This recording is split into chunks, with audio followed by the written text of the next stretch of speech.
teman-teman, selamat datang di podcast Digitalku. Pada episode kali ini, kami akan membahas topik yang sangat menarik, yaitu dampak ICT terhadap industri pariwisata di era digital. Bersama saya host di sini, Marta Wendy Nelel Tobin, dan narasumber kita hari ini. Halo teman-teman, perkenalkan nama saya Siva.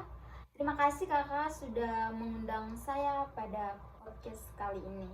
Senang sekali bisa berbagi informasi mengenai topik ini. Menarik sekali topiknya kakak. Terima kasih juga kakak sudah menyempatkan waktu untuk hadir di sini.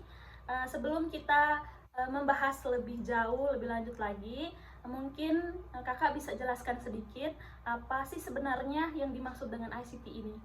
Baik, ICT atau Information and Communication Technology adalah teknologi yang digunakan untuk mengelola, menyimpan, dan menyebarkan informasi melalui berbagai perangkat digital seperti komputer, internet, dan smartphone.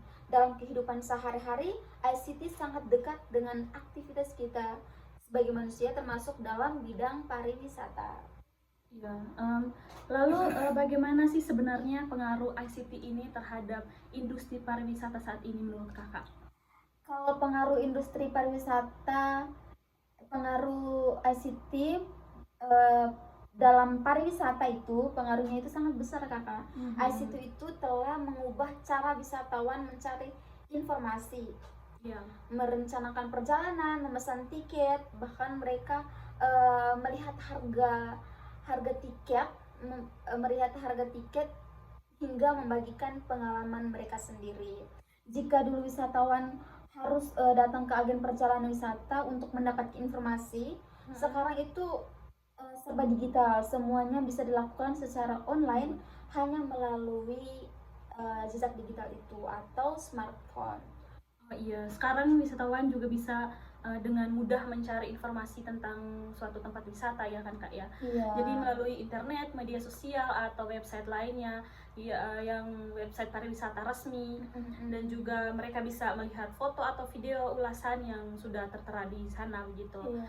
Dan bahkan rekomendasi dari wisatawan lain juga sebelum memutuskan untuk berkunjung begitu. Nah, untuk selain mencari informasi nih, bagaimana peran ICT dalam proses pemesanan perjalanan wisata begitu?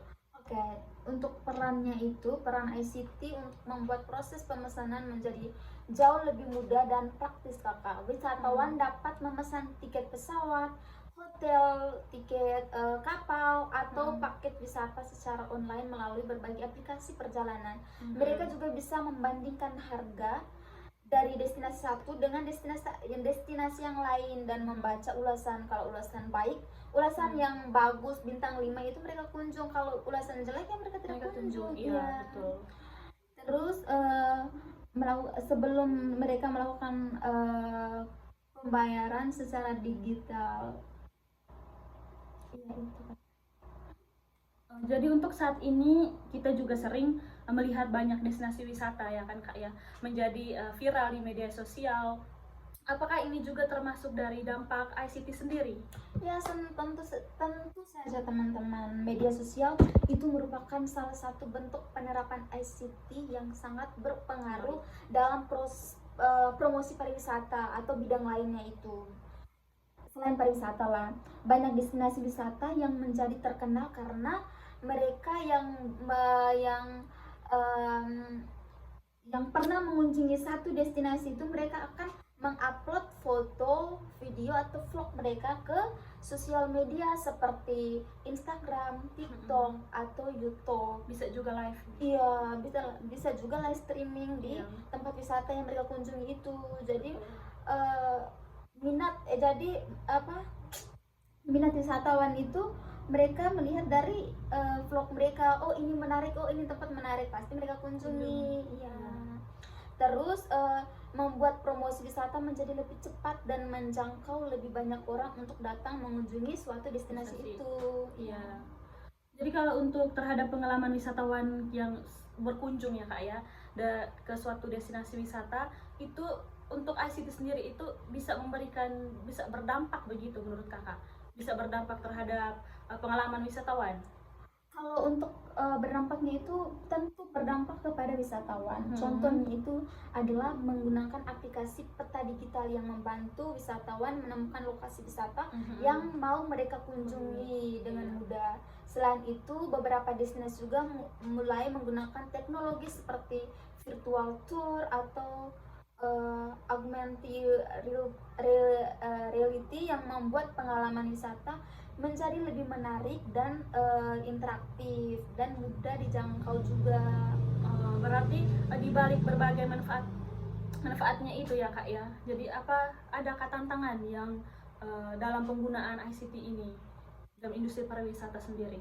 Untuk tantangan dalam menggunakan ICT di industri pariwisata ada beberapa tantangan Kakak. Salah satunya adalah persaingan yang semakin ketat antara destinasi wisata karena promosi dapat dilakukan secara global. Persaingan itu kan banyak sekali di Indonesia, khususnya di Jawa itu destinasi wisatanya, desa wisatanya banyak sekali. Ada yang membatik, ada yang apa, tapi banyak sekali contoh seperti ini ada destinasi satunya budaya, satunya juga budaya, itu banyak persaingan Kakak. Jadi tidak semua daerah memiliki akses internet yang baik, terutama destinasi wisata yang berada di daerah terpencil seperti NTT. NTT itu seperti Loklok ya Kak, karena tidak, dia di NTT terkenal, tapi karena orang NTT itu belum pandai untuk bersosial media, jadi belum viral, Belum terkenal iya, luas belum ya? terkenal luas di Indonesia. Padahal kalau padahal di Loklok itu kain tenunnya itu sangat bagus sekali Kak. Oh, jadi Bagus di sekali. sana proses kain tenun gitu ya? Proses menenun. Kalau wisatawan datang ke Loklok itu mereka bisa menenun, mereka bisa membeli kain tenun di sana juga, dan juga mereka bisa melihat rumah adat, prosesi upacara bagaimana ya. Jadi bagus sekali kalau mau berkunjung ke desa Loklok aja. Rekomendasi. Iya, tapi kan di sana kan digitalnya kan masih kurang, sosial medianya tidak berkembang. Terus apa SDM di sana juga kurang sih Kak. Jadi ya begitu, belum sempat viral sih karena masyarakat di sana tuh belum pandai untuk menggunakan media sosial. Iya. Padahal kalau dilihat ya itu bagus, peluang yang sangat besar kalau bisa menggunakan media sosial dengan baik. Ada juga yang bukan desa wisata, ada juga pariwisata, tapi pariwisata ini dia itu lebih ke tradisi, pariwisata budaya tapi lebih ke tradisi Katolik, yaitu Semana Santa yang ada di Larantuka. Itu bagus sekali, tapi wisatawan luar negeri banyak yang berkunjung di situ. Bisa ikut. Iya, tapi kan Katolik ya Kak, kan di sini Indonesia kan kita mayoritas Islam, jadi tidak terlalu terkenal juga. Tapi untuk luar negeri mereka banyak yang datang untuk mengunjungi tersebut, apalagi pas Paskah. Pas Paskah sebelum Hamin 3 atau Hamin 5 pas Paskah itu mereka datang untuk mengikuti prosesi Semana Santa, baik prosesi laut maupun prosesi darat. Itu bagus sekali. Salah satunya itu yang saya tahu ya Kak, itu satu tempat wisata ikan paus ya. Iya. Itu juga menarik sekali. Ya. Itu tuh di Lembata, itu tuh bukan di Flores Timur tetapi di Lembata. Bagus sekali. Rekomendasi untuk para pencinta paus. Itu minyaknya itu bisa menyembuhkan penyakit. Saya tidak tahu penyakitnya apa, tapi penyakit kulit kayaknya. Iya. Oke Kak, jadi bagaimana perkembangan ICT dalam industri pariwisata di masa depan kalau menurut Kakak sendiri? Kalau untuk menurut saya perkembangan ICT dalam industri pariwisata kedepannya itu ICT akan semakin berkembang Kak, dalam menjadi bagian penting dalam industri pariwisata. Teknologi seperti kecerdasan buatan, big data, dan aplikasi perjalanan pintar akan membantu wisatawan merencanakan perjalanan dengan lebih mudah, cepat, dan profesional. Oke, menarik sekali ya Kak pembahasan Iya, kita pada menarik hari sekali. ini. Nah, sebagai penutup, apa sih kesimpulan yang bisa kita ambil dari pembahasan ini, Kak? Untuk yang bisa kita ambil dari pembahasan ini, ICT memberikan dampak yang sangat besar terhadap perkembangan industri pariwisata saat ini. Teknologi ini mempermudah akses informasi, proses pemesanan, perjalanan, promosi digital wisata, serta meningkatkan pengalaman wisatawan. Namun, industri pariwisata juga perlu terus beradaptasi dengan perkembangan teknologi agar tetap mampu bersaing di era digital. Iya, saat ini. Iya. Baik Kak, terima kasih atas penjelasannya. Semoga pembahasan kita pada hari ini dapat menambah wawasan bagi teman-teman di luar sana tentang pentingnya ICT dalam industri pariwisata. Iya. Terima kasih juga untuk teman-teman yang sudah mendengarkan podcast kali ini. Sampai jumpa di episode selanjutnya. Bye-bye.